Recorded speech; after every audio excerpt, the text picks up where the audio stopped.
this Enershield Air Barrier fly ingress reduction application from the food and beverage industry,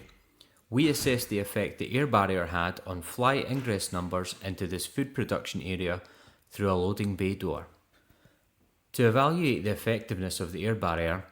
the client compared average data for the previous 5 years, represented by the red line, with the year after the installation of the air barrier, represented by the blue line. After accounting for seasonal variations in year-on-year fly populations, the client measured a 73% reduction in fly numbers, demonstrating the positive effect Enershield air barriers have on fly ingress numbers in the food and beverage industry.